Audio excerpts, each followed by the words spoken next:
Hello guys, ayun, gusto ko lang i-share yung nangyari sa akin dito sa Ireland. Yun, nawala yung passport ko.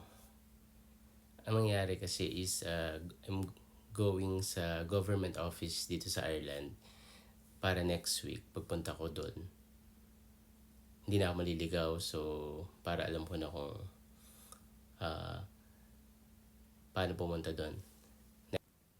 Then, yun, nagpatulong ako kay April nung nalaman kong naiwan ko nga yung bag ko. Then, pauwi, nakasabay ko naman si Jeff.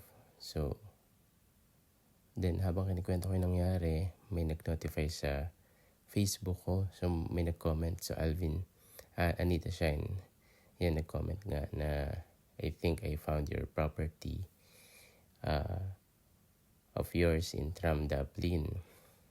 And then, after na namin malaman, so, pag uwi namin, kinuha yung kotse, then yan, pumunta nga, diretso kami agad sa city center. And then, yun, thankful ako na si Miss Anita Shane and Mr. John, yun nakakuha ng cellphone ko. So, yan, din yung conversation namin. So, super thankful ako na sila yung nakakuha ng gamit ko.